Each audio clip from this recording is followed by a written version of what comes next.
The moment, as it happened, it sounded good, but I didn't realize how good it would really be.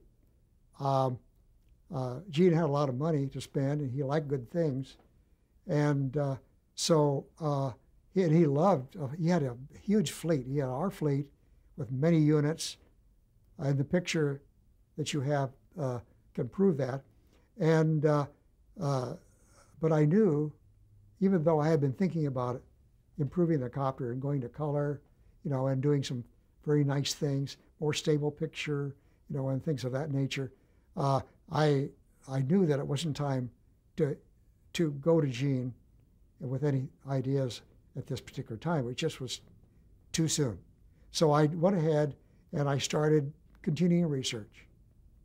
And I was looking for a stable platform, something that would hold the camera with less vibration and do a real smooth job.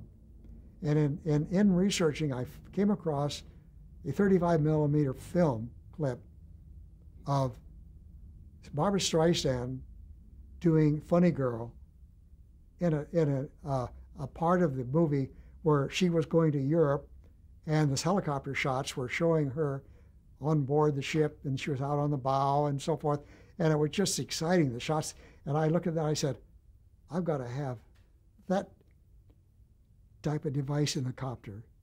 So I started checking furiously out who came up with that thing. I want to find out where this magic device came to. Well, I found out that it was done by a company in Canada by the name of Istec, ISTEC.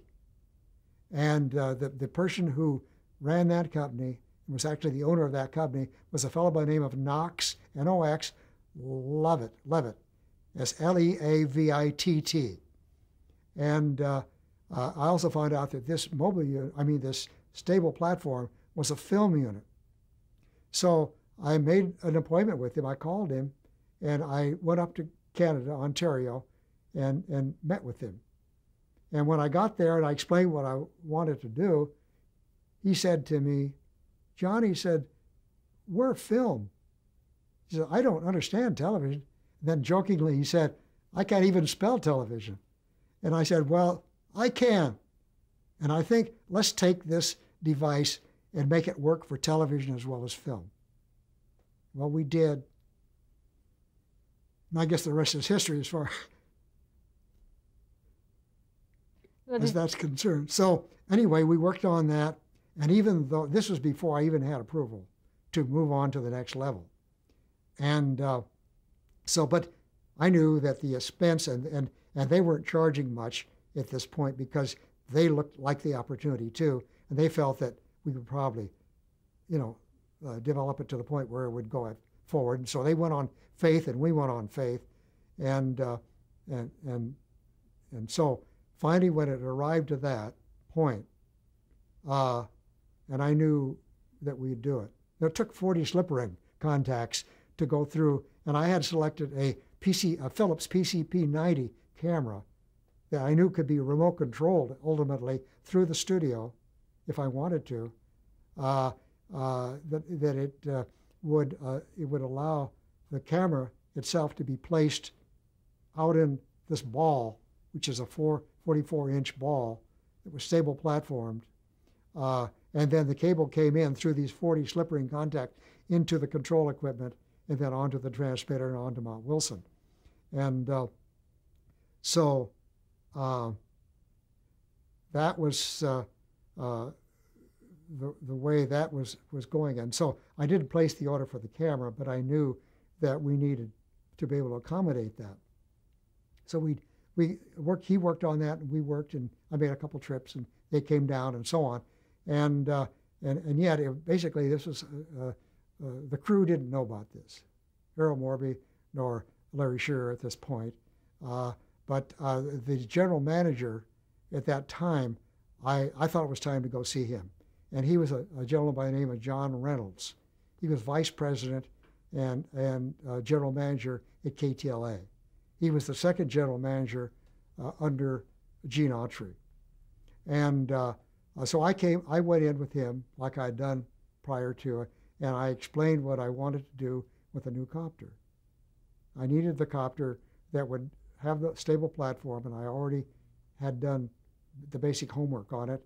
I needed to have an antenna in a ball with a stable platform that would be steady, would go down under the skids while taking pictures, and have 360 degrees directivity. I mean 360 degrees clearance. And then I figured that this antenna would be a 1.5 foot parabolic reflector with a 1.5 foot diameter, and that would be held there and steerable and stay there to compensate for all the gyrations of the copter. And so then I explained all this, and I wanted to one that would carry more weight because we had some things to do. I had a control panel where the engineer could turn equipment off for all one spot, make adjustments from there, and control the camera, and it was done with the joystick and so on, and all these things. It would be able to go faster. It would have actually turned out it didn't go too much faster because we added weight, but it would had less vibration and so on. It would have equipment to, which I didn't mention before, to pick up a signal from a mobile unit we call the telemobile. That would be able to transmit a signal to the copter. The copter would then retransmit that signal to Mount Wilson, and then we could take it from there. And therefore, the mobile unit, the telemobile, could take pictures from inaccessible areas with the telecopter acting as a skyhook, if you will, or going down the freeway, taking roving shots on the fly, going through the copter. And we could take, at the same time, cut the pictures from the copter. So we had a two-way duo going. We had that actually working with copter number 2, but I extended that for copter number 3. And that was, a lot of that was all controllable from this control panel, which is right in front of where the cameraman engineer would be operating. So anyway, I went in with all these different features and so on, and I had also this up and down.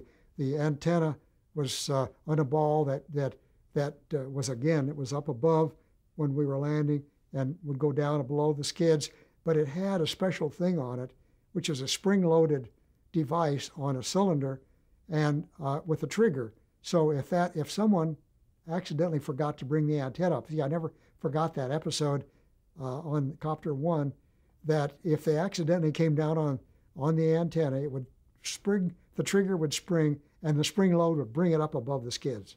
So that Copter number 3 had that feature on it, and it proved several times to be well worth its cost. So anyway, I went in to John Reynolds, and I gave him the idea, and he loved that idea, fortunately. And so he set up a meeting between the three of us, that is Gene Autry, himself, and myself, and I laid it out to Gene. And Gene just loved it. He said, look, I want to do it. Don't worry about the money. We'll take care of it. Just build it and do it as quickly as possible. So that we did.